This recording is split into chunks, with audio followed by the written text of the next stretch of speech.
Hey, what are we gonna go look for? Strawberries. You think there's some in there? Yeah. Are they your favorite? Yeah. What do you like better, strawberry or watermelon? Strawberry and watermelon. Oh, okay. Come on, let's go. Both. I like chicken.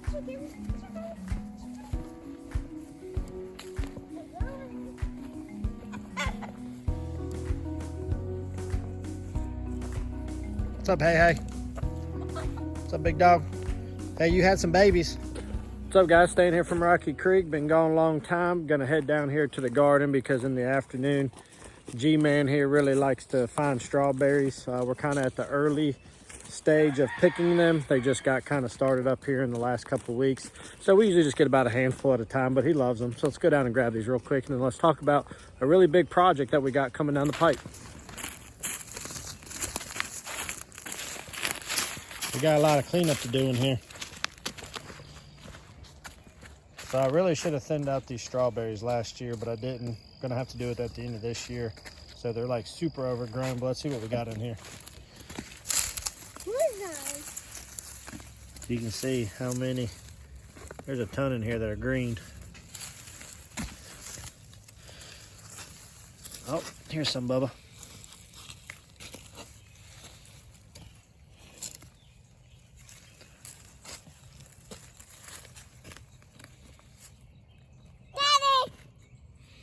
Yeah, bud. What was that ate down? I don't know if they ate it or if it just, I think it got so big it split. I don't think it really anything ate it. I think it just got so big that it split. Oh, well, you just ate it, huh? Mm-hmm. Was it good? Mm-hmm. Did you just wolf that whole thing in your mouth? Mm-hmm. You're crazy. Yeah, if we don't get them pretty fast, when they turn red, they go bad pretty fast. Can we eat the green ones? Well, I mean, you could. Daddy. It wouldn't hurt you, but they don't taste that good. Daddy, can we eat the green one? How about eat the green one? No, we're not going to eat the green ones. They're yucky. Yep, about what I expected. We got about a handful. So, you want to go eat these? You want to go eat these? The Love in the Mist is growing like crazy. If y'all were with us last year, we planted this flower last year in this bed, and I didn't do anything this year. This is just what popped back up, I guess, where it dropped seeds back into the ground. But it's a super wild, really neat looking flower, and my wife really likes the colors of them, especially these ones right here that have a lot more petals on them. But they're a super neat flower with different shapes and different colors. They're just really cool looking. The garlic bed is rocking, starting to get some yellowing of some leaves, so I think we're heading towards the direction of harvest soon. So we'll see where that all ends up here soon enough. So guys, we're gonna eat on these strawberries while we talk about what we got going on down here at the homestead.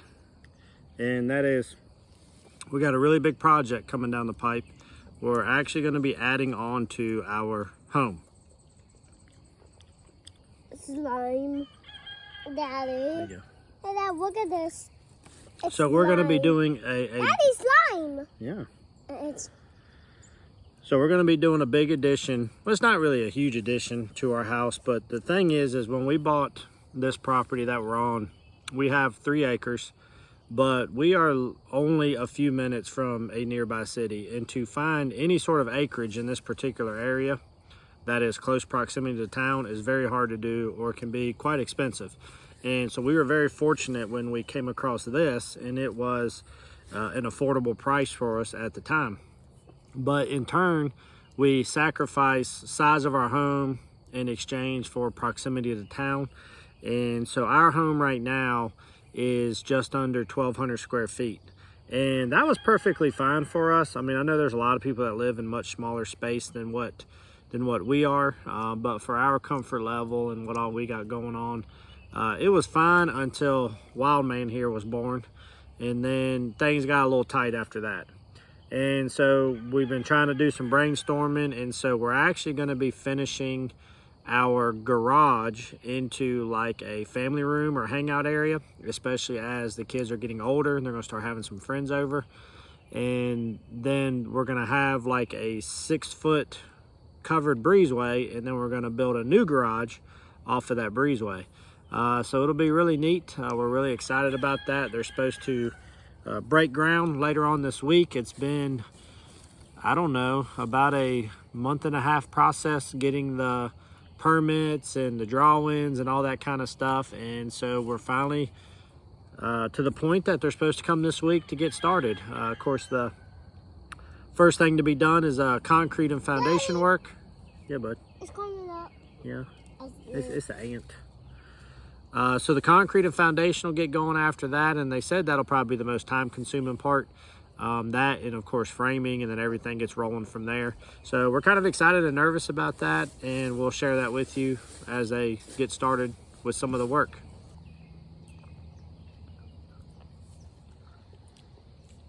You gonna save me any? Or you gonna eat them all? Hey, where's my strawberry? I don't know. Give me a strawberry. Mm-mm. Did you eat all of them? Mm-hmm. Are you serious? Mm-hmm. Where'd they go? Oh, you're so gross. I am all. Oh, okay. So I know I explained it down there near the garden, but here, give you an idea of what I'm talking about. So this is our existing 2-car garage. And what we're gonna do is they're gonna tie in just below the existing roof line. And it's gonna come out about 6 feet. So to give you an idea, about to the end of the, just shy of the end of the front door of that car is gonna be a covered overhang.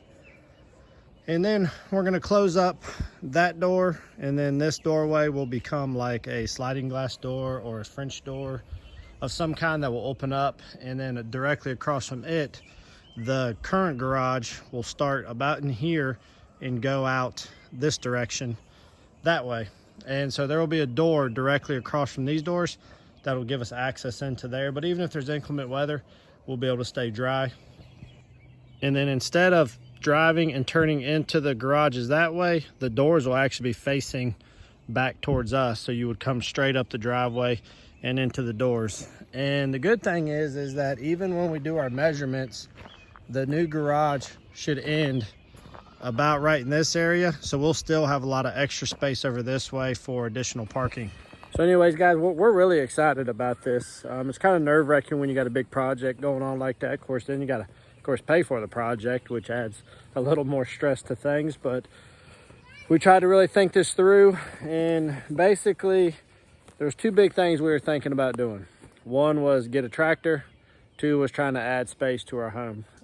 As much as I personally would have loved a tractor, and there's so many things around here that I need to get done using a tractor that would make my life a million times easier and benefit the property. You know, when you think about what is in the betterment of the entire family, well, adding some extra space to our home is definitely what's most important right now. And so it's a couple projects here that I could have really been beneficial having a tractor on will get postponed, but in due time things will work out, and hopefully we'll have one of those of our own to be able to help out with getting some things done around here. But in the meantime, we're just going to hope that the whole build process goes really smoothly, and we're going to hope that things are going to turn out really, really well. All right, hey, you going to feed chickens? Yeah. Okay. Come here. Which scoop you want? Red. You want the red one? Yeah.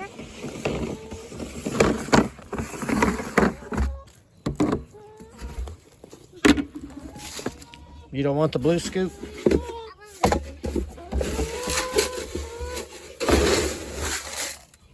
The red one. Got it. You get the blue one. Don't drop it, it's heavy.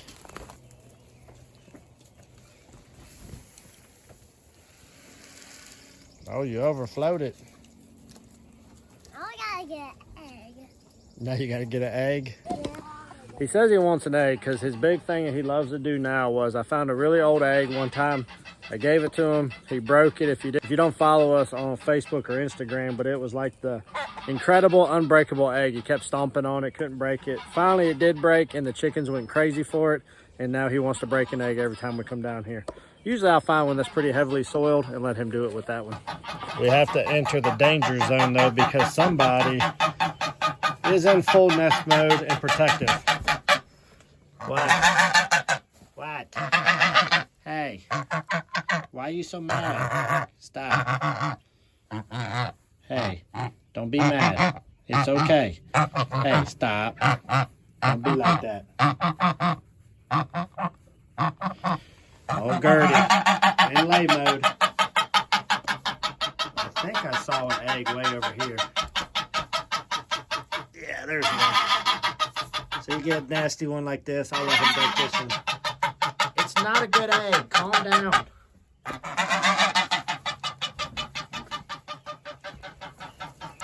Hey, bud, what are you doing? Did you get some in your boot? Yeah. Here. This is a huge egg. That's a huge egg. Oh, they go crazy for it, huh? Maybe another one. No, just that one. We're not gonna waste them. Okay. Hey, can you get your scoop and put it back in the barrel? Okay.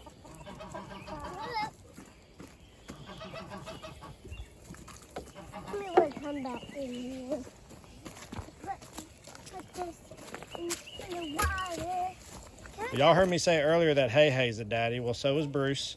We gave some of their hatching eggs to... Are you proud of that, Bruce? We gave some of their hatching eggs, though, to Jamie Feeds Chickens on Instagram. They live not too awful far from us.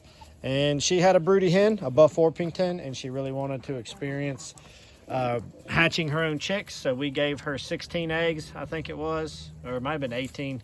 And I think they had like 10 or 11 hatch, so that was pretty good. They had one that didn't make it after the first day, but last I checked, everybody else was doing pretty good. So yeah, even though we didn't hatch any, Bruce and Hey Hey still throwing them babies out and making some beautiful ones. So if you want to see what their babies look like, go over and check her out on Instagram, and you can get a little peek at that. She's done a couple short videos about the hatching experience that they've had with that, and some recently showing the chicks. She got some cool colors out of it. So that's one thing about Bruce and Hey Hey. Well, Bruce, he just throws all black, and it's a pretty dominant trait, but some of the ones that come from Hey Hey can get kind of wild looking. So they're not purebred, but I think some of the mixes are always kind of neat to see what they come out to look like. Guys, I already fed the pigs for the afternoon, but I want to go up here and show you something pretty cool, because we might be way behind on our garden. Just because we've just been busy, and I do got 2 trays of seeds started that I need to get transplanted into the dirt. But those of you who've been with us, you know that we had to put Big Mama down. It's probably been a couple months now, maybe 2 months, and so her pen hasn't been used, but it's like a row garden going on inside this thing. Check this out. Look at this. There's, I have to get inside here and show you, but there's squash or pumpkin plants. I'm not sure what they are. There's a ton of them, and I'm not, oh, we got pig fight. But I bet there's probably 15 to 20 tomato plants starting up in here. So I have a feeling, based off of size, this might be pumpkin, but you can see tomato plant, tomato plant, tomato plant, and when you get over like in this area, I mean, it's tomato plant galore through here.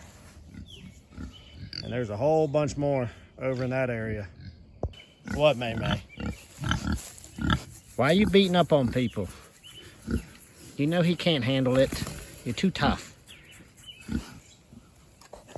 Now, the reality is the squash plants in here, they can grow and they'll probably do all kinds of stuff. Usually in the past, when we've had some rogue ones growing on the outer edge of the pens, squash bugs get to them pretty quickly. So that might be the same case with what's in here. But the tomato plants, without support, they'll probably topple over. But if I do see, I got a whole bunch of like the small fiberglass posts that go in the ground pretty easy. I use them in a pinch when I need to do a quick support. And if some of these tomato plants start to produce quite a bit, I may stick a stake in there. Or at some point, I may go ahead and open up this fencing and let these guys go rogue in here and chew it all down. So a couple small things we got going on. My daughter at her school, a 4-H program, grew some dogwood tree, little saplings, and she ended up bringing me 3 of those home. So we put them in these pots. They had no foliage on them at all and were about yay tall. And so we've gotten them to grow. My wife really likes dogwood trees. So if those things end up getting big enough, we might transplant those into the ground. I got a couple things of watermelon seeds getting started up. Griffin has really fallen in love with watermelon, so I do need to make sure that I can try my best to get some watermelons to grow. The first batch of seeds I had didn't germinate, and they're about 5 years old. So I end up going 3 seeds in each of these, and I'm gonna try to really baby them, see if I can get those to produce. And then I told you the garden's looking really bare, but we do got a tray of tomato plants. Most of what's here are gonna be Rutgers tomatoes. I've never grown Rutgers tomatoes, but my wife's grandmother is like in her mid-90s, and she was really talking about how she really would love to get a good acidic tomato, and she mentioned these specifically. So I found them, and I'm gonna grow a bunch of them this year, because if a 90-some-year-old lady wants some Rutgers tomatoes, then by God, she can get her some Rutgers tomatoes. I can grow whatever tomatoes I want any other year, but we're gonna try to give her what she wants this year. We got another mixed bag tray going on here. We got a bunch of black beans. We're gonna focus on growing black beans this year. I've never grown black beans. These come from our friends, the Carrera family. I'm not sure how they pronounce it. I think that's right. Really good people that I've met through our channel who don't live too far from us, a couple hours away. But I made a pit stop to see them on my way back from a Homestead conference. And they were really nice to give me some that they had harvested and saved back from last year. And so they did really well. We probably germinated about 70%. I'll probably grow a few more. So we need to get those transplanted. And then we really have a mixture of some cherry tomato styles like Sunrise Bumblebees, our Mexican gherkins, Market More cucumbers, of course, are our staple. A couple different types of sunflowers, and then a mixture of peaches and cream corn. And then this row of corn right here is actually Appalachian Painted Mountain corn that I saved back from last year. And by God, all the seeds germinated, and I got an entire bag full. So this row was really a test run to see if those were preserved properly and were able to be grown. So this is just a small glimpse of what we need to get into the ground. We still got quite a bit to do. We're a little behind on our garden, but we're gonna get it done. All in all, I'm not too concerned that I haven't got my garden going a whole lot. We've actually found that in our climate area, it seems to be the really late part of summer heading into early fall is probably my greatest harvest time. And so I'm not too concerned that I'm a little bit behind. And so we got plenty of time this year. We got a lot of things going on. So we'll get to it. I don't know if you can hear him, but when you got this guy, it really hinders how much you can get done sometimes. Well, guys, I'm not really going to go into any great depth today. I really just wanted to share with you this big project we got coming up at our house. You know, we're going to be doing an addition that's going to add really about a third of our current size of our house to our home, which will be huge for us. Well, I'll go over in the future about plans. Generally, it's going to be a family room area, but we do got a couple other ideas of what we're going to do with part of that space. And I'll share that with you as they get the construction process going, and maybe visually it'll start to make sense when you see it. But I wanted to share, I told you in the previous video that we had some big news coming, and that was it. It's big for us. I've never done, you know, a home addition like this before, so that'll be an experience. We have a contractor that we know personally very well. He's a great person, great integrity, and I feel like we're in good hands with him kind of being in charge of everything. So we're very thankful and blessed that we had somebody that we could rely on to help us kind of spearhead the planning of this and kind of the logistics of it. So we're kind of just letting him do his thing, and we're trusting it. And we're just going to really be hoping that everything will turn out great and we'll get to enjoy it. Hey, let's not play in the fire pit ash, buddy. You're going to get filthy. Oh, geez. Well, guys, I think that's going to wrap it up. This guy is messing around with fire pit ash sticks, throwing stuff in the air. If you can't tell, he's a 100% boy, but we love him, and he's going to make things fun. And if anything, he might be a good worker when he gets a little bit bigger. You tell everybody bye? Bye. Bye. So guys, we appreciate y'all hanging out. Sorry it's such a short video. Just want to give y'all a quick update. Some of you guys have been talking about how you missed the content. And I'm sorry, man. I'm just doing the dad life, work life, husband life, and all of that. And hopefully normal life will settle and we'll get back with y'all here very soon. But till then, guys, y'all be good. And we'll see you here real soon on one of our next episodes. See you guys.